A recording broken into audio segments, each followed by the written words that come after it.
Buenas tardes. Llegamos a la lección número 22 de este hermoso curso, El camino, la verdad y la vida. Juan 14:6, Jesús dijo: Yo soy el camino, la verdad y la vida. Y en primer lugar, el objetivo de este curso es llevarte a aquel que es el camino para la vida eterna, la verdad universal, perfecta, santa, pura, y la vida eterna. Y esta lección 22,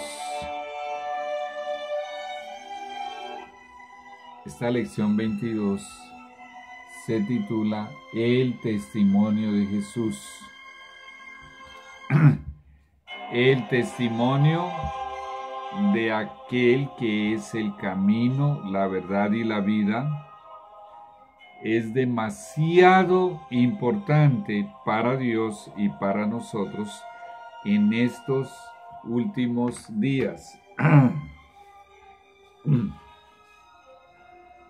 Está un poquito frío aquí en Fresno, Tolima.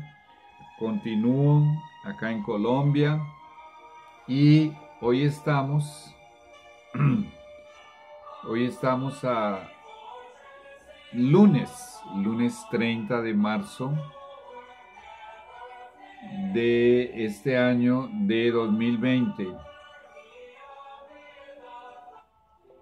En medio de las terribles escenas de esta pandemia del coronavirus, esta pandemia, esta peste, esta plaga, a la fecha ya ha ocasionado más de 15,000 muertos, estaba predicha por Jesús. Entre las tantas pestes que han habido, ella está incluida, es lo que quiero decir. No me de pronto vayan a malinterpretar. Bueno, vamos a orar antes que todo.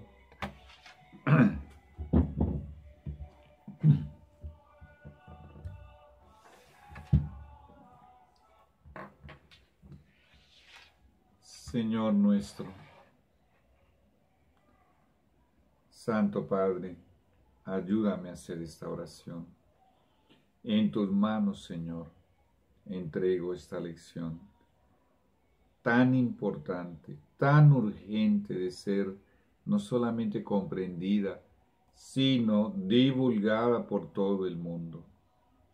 Esta lección número 22, el testimonio de Jesús. Santo Padre, si tenemos manchas o impurezas en nuestras manos o en nuestro corazón, suplicamos tu perdón una vez más. Purifícanos con la sangre preciosa de nuestro Redentor.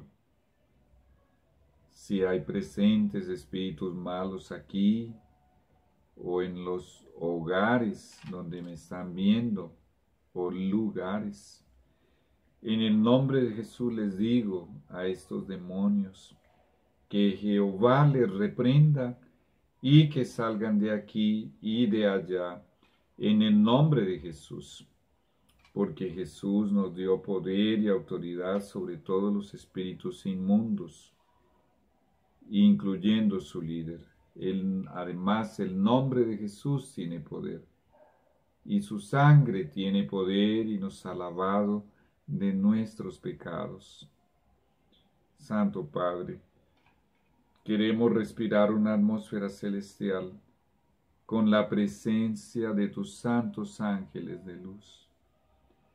Llénanos del Espíritu Santo para que nos haga participantes de la naturaleza divina y además nos provea esa inteligencia espiritual de Colosenses 1:9. Señor, lo que voy a presentar trae, Señor, responsabilidades muy, pero muy delicadas para mí y para aquellos hijos de Dios que lo van a entender tal vez por primera vez, y para aquellos que a través de tus siervos en este planeta estás reclutando para conformar la iglesia triunfante.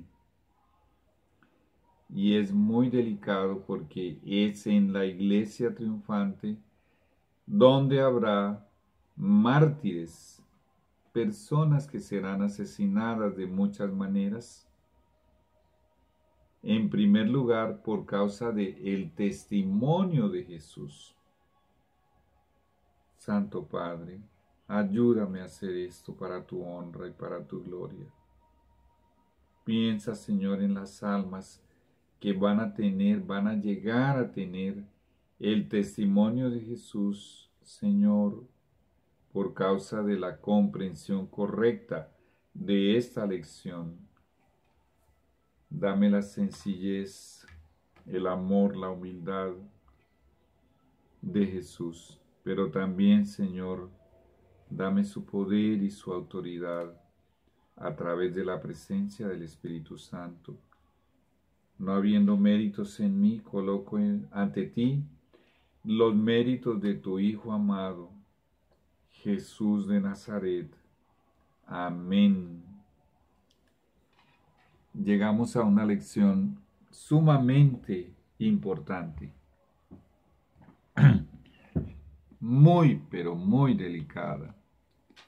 Finalizando la lección 21, en las últimas preguntas se mencionó que la iglesia verdadera de los últimos días, en realidad el Señor está destacando que tendría una característica muy, pero muy importante. Y Él nos dijo que esa característica es el testimonio de Jesús. Desde 1980 yo comencé a leer el testimonio de Jesús. Y el primer libro que leí en 1980 fue el libro Consejos para los Jóvenes. Después he ido leyendo otros y otros. Y en realidad no estoy seguro cuántos libros he leído. Bueno, en todos estos años, o lo que he hecho cada vez que he leído un nuevo libro del testimonio de Jesús, es reconfirmar que lo que está escrito en esos libros es inspirado por el Espíritu Santo, porque como su nombre lo dice, es el testimonio de Jesús hablando a través de la arcilla, hablando a través de un ser humano. Bien, vamos pues con la primera pregunta. Muy bien. Dice la primera pregunta: ¿contra cuáles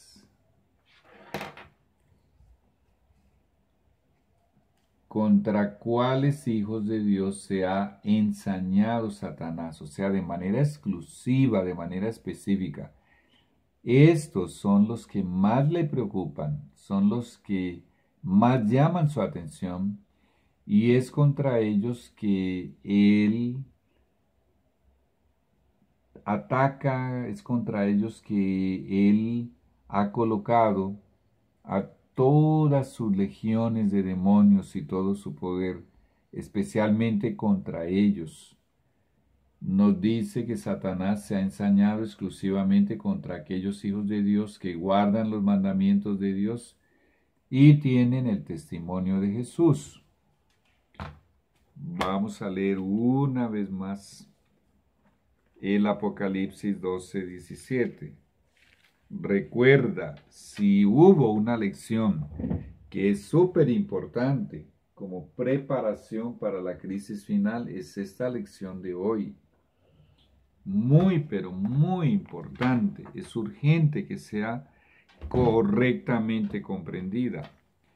El capítulo 12 nos habla de la iglesia, desde la iglesia apostólica, en sus 17 versículos, compacta algunas de las eh, tragedias terribles que la iglesia iría a pasar durante la Edad Media, y finalmente en el último versículo destaca, remarca, deja de manera sobresaliente dos características de los hijos de Dios que conformamos y continuaremos conformando la verdadera iglesia de Dios, y como decía en la oración, finalmente la iglesia triunfante.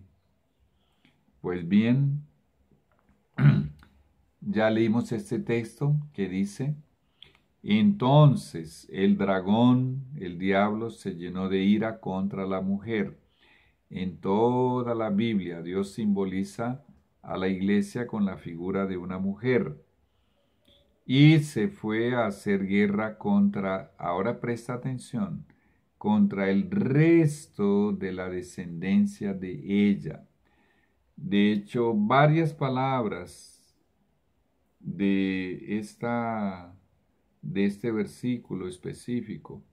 Bueno, vamos a mencionar una como tal, el resto. En muchas Biblias, en algunas versiones, no dice resto, sino el remanente. El resto es el residuo, lo que queda, los últimos fieles. Pues dice que se fue a hacer guerra contra ese remanente, contra ese residuo, que queda, que son los que finalmente se incorporaron a la iglesia verdadera como resultado de el chasco de 1844 para acá, cuando el movimiento adventista, dirigido por William Miller, Guillermo Miller, comprobó que no era la segunda venida de Jesús, lo que significaba la profecía de Daniel 8:14. Hasta 2300 tardes y mañanas si el santuario será purificado, sino que a partir de esa fecha, en el 1844, Jesús pasaba del lugar santo al lugar santísimo. Pues bien, la enorme mayoría de las personas que se prepararon para el 22 de octubre de ese año, 1844, no estaban preparadas. Y eso se comprobó porque cuando Jesús no vino, la vasta mayoría abandonó el movimiento y abandonaron sus esperanzas. O rechazaron la revelación de Dios, que no era que Jesús viniese a la tierra, sino que pasaba del lugar santo al lugar santísimo en el santuario celestial para realizar el juicio investigador. Pues bien, quedó un remanente, un residuo de ese movimiento, y muchos de ellos hacían parte de la sexta iglesia, que ya dijimos que es la iglesia de Filadelfia, de Apocalipsis capítulo 3, que va del año 1798 a 1844. Y dice que tienen dos características: guardan los mandamientos de Dios y tienen el testimonio de Jesús. Mi conciencia no me deja tranquilo. Tengo que recordar lo que nos dice la Biblia, que es la mejor evidencia para Dios de que un ser humano guarda la ley de Dios, guarda los mandamientos de Dios. Apocalipsis nos remite, ese Apocalipsis donde se menciona el guardar los mandamientos de Dios, a Romanos 13, 8, 9 y 10. No debáis a nadie nada, sino el amaros unos a otros, porque el que ama al prójimo ha guardado la ley. Si yo amo a mi prójimo, no voy a pensar en matarlo, o en robarlo, o en codiciar algo de él, o en levantar falso testimonio contra él, en absolutamente nada que le haga daño. Al contrario, El texto dice que el amar al prójimo equivale a cumplir la ley. Literalmente dice, ha cumplido la ley de Dios. ¿Cómo comprobamos que habla de la ley de Dios? Por el versículo 9. Porque, dos puntos, no adulterarás, no matarás, no hurtarás, no dirás falso testimonio, no codiciarás. Esos son 5 de los 6 mandamientos que tienen que ver con nuestro deber moral hacia el prójimo, hacia los demás seres humanos. Dice todo eso que está en la segunda tabla que Dios escribió con su propio dedo, tabla de piedra, dice, y cualquier otro mandamiento. Eso involucra entonces los 10 completos. En esta sentencia se resume, amarás a tu prójimo como a ti mismo. Y el versículo 10 es fulminante. El amor no hace mal al prójimo, así que el cumplimiento de la ley es el amor, es el amar y es la práctica del amor. Entonces, regresando a Apocalipsis 12:17, realmente, ¿qué está diciendo aquí Dios a través de su profeta? Que la ira del dragón, en primer lugar, es contra los que aman a su prójimo. Y eso abarca hijos de Dios en casi todos los sistemas de adoración, exceptuando el espiritismo y el satanismo explícitos. Pero si tienen la segunda característica, la ira del dragón es especialmente contra ellos. Dice cuál es la segunda característica de ese remanente, de ese residuo. Tienen el testimonio de Jesucristo. Esto que estamos estudiando. Tienen el testimonio de Jesús.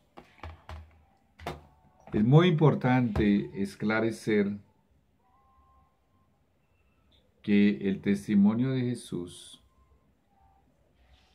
siempre ha estado en todas las etapas de la iglesia hasta llegar a esta última etapa, séptima etapa del cristianismo, la etapa de la iglesia de la Odisea. La Odisea significa el pueblo del juicio. Siempre en todas las etapas, la iglesia verdadera ha tenido el testimonio de Jesús. Nunca lo ha dejado de tener. Entonces alguien preguntará, bueno, ¿y eso significa que Adán tenía el testimonio de Jesús? Sí. Leo del maravilloso libro Patriarcas y Profetas del Testimonio de Jesús, página 48, el capítulo El plan de la redención. En esa forma se revelaron a Adán importantes acontecimientos que se producirían en la historia humana. Desde el tiempo en que fue pronunciada la sentencia divina en el Edén hasta el diluvio y desde allí hasta el primer advenimiento del Hijo de Dios. Según este texto, ¿quién fue el primer profeta que tuvo revelaciones? Fue el mismo Adán, el primer pecador. Se le mostró que, si bien el sacrificio de Cristo tendría suficiente valor para salvar a todo el mundo, muchos escogerían una vida de pecado más bien que de arrepentimiento y obediencia. Los crímenes aumentarían en las generaciones sucesivas y la maldición del pecado pesaría cada vez más sobre la raza humana, las bestias y la tierra. Esto le fue revelado a Adán antes de que comenzase a desarrollarse. Y lo hemos comprobado en estos últimos casi 6.000 años. Sigue profetizando lo que le fue revelado a Adán. Esto es a través del testimonio de Jesús que nos está siendo informado. Y esto que se llama el testimonio de Jesús, el espíritu de la profecía, el primero en recibirlo fue Adán, miembro de la primera iglesia, la primera etapa de la iglesia. sigue diciendo, la vida del hombre sería acortada por su propio pecado. Disminuirían su estatura y resistencia física, así como su poder intelectual y moral, hasta que el mundo se llenara de toda clase de miserias. Mediante la complacencia del apetito y las pasiones, los hombres se incapacitarían para apreciar las grandes verdades del plan de la redención. ¡Qué terrible! Es lo que estamos viendo ahora. No obstante, fiel al propósito por el cual dejó el cielo, Cristo mantendría su interés en los hombres y seguiría invitándolos a ocultar sus debilidades y deficiencias en él. Supliría las necesidades de todos los que vengan a él con fe, y siempre habría unos pocos que conservarían el conocimiento de Dios y se guardarían incólumes en medio de la prevaleciente iniquidad. Imagínate cómo se habrá estremecido Adán cuando recibió semejantes revelaciones de la degradación, de la depravación, de la decadencia de la raza humana a través de estos varios milenios. Pero al mismo tiempo, ¿cómo habría sido reconfortado con esta última partecita que acabamos de leer? Que aquellos que se acogieran al poder de Cristo serían sustentados por Cristo, por su gracia, por su poder. Pues bien, el testimonio de Jesús lo tuvo Adán, lo tuvieron varios en la época de Adán, lo tuvo el propio Enoc, lo tuvo Noé, lo tuvo Matusalén, entre otros. Y de Noé, cuando salió del arca, hasta Abraham, la iglesia no careció del testimonio de Jesús, siempre lo tuvo. Y de Abraham hasta que se formó la iglesia judaica y atravesó por sus casi 15 siglos de historia, en este libro, yo no los he contado, pero se mencionan muchos profetas y un profeta es el que tiene el testimonio de Jesús, porque el testimonio de Jesús es el espíritu de profecía. Pues bien, los apóstoles todos eran profetas. Los escritores del Nuevo Testamento, todos sin excepción, eran profetas. Esto que estoy leyendo es de uno de los apóstoles, aquí del Apocalipsis, de el apóstol Juan. Y finalmente, la última etapa de la iglesia se destacaría de forma más, pero más impactante, porque los verdaderos hijos de Dios dentro de esa última iglesia tendrían el testimonio de Jesús. Muy bien, ya lo dije varias veces, pero tengo que hacer la pregunta, la segunda pregunta. Nos dice, ¿qué es el testimonio de Jesús? Pues como ya fue repetido varias veces, simplemente vamos a leerlo. Creo que no lo hemos leído directamente, pero vamos a leerlo. En Apocalipsis 19:10 dice, el testimonio de Jesús es el espíritu de la profecía. Espíritu de profecía, espíritu de profetizar. ¿Quién lo tiene? Ese don profético, ¿a quién se le da? A un profeta. Mucha atención. En primer lugar, un profeta es un mensajero de Dios. No necesita exclusivamente dedicarse a predecir el futuro, no necesariamente. La enorme mayoría de los profetas que encontramos en la Biblia se encargaron de, siendo voceros de Dios, mensajeros de Dios, traerle al mundo mensajes de Dios, advertencias de Dios, orientación, instrucción, aconsejamiento, enseñanza, esclarecimientos, más que todo en esas áreas que en el hecho de tener que predecir el futuro de manera específica, pero en muchos de esos profetas eso fue incluido. Pues bien, vamos a leer el texto, Apocalipsis 19:10. Dice Juan, yo me postré a sus pies para adorarle. El libro del Apocalipsis fue dado, a diferencia de la inspiración, fue dado directamente por revelación, ya lo comentamos. En todo el Apocalipsis, Juan dice, vi, vi. Eso significa que todo el libro fue dado por revelación a través de visiones. Diferente de la mayor parte de la Biblia, con excepción de algunas cosas que sí se dieron por visiones y por revelación, la enorme mayoría de la Biblia fue escrita por inspiración. Eso lo estudiamos en la lección número 1. El Espíritu Santo inspiró a santos hombres de Dios.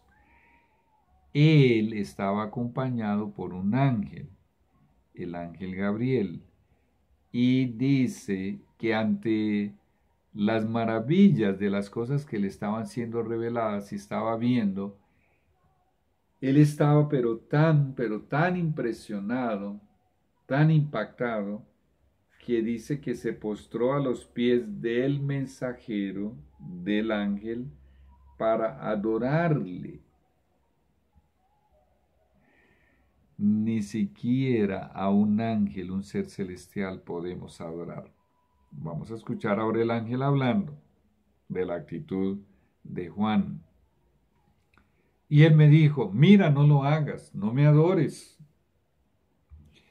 Ahora da el por qué. Porque yo soy consiervo tuyo y de tus hermanos. Qué humildad la de este ángel. Mira en qué nivel se colocó. Yo estoy sirviendo a Dios así como tú lo sirves. Solo que él acrecenta qué clase de hermanos de Juan son los que son consiervos como él. Dice que tienen el testimonio de Jesús. Perdón. Perdón, un detalle aquí en la palabrita. No sé si lo alcanzas a leer allí.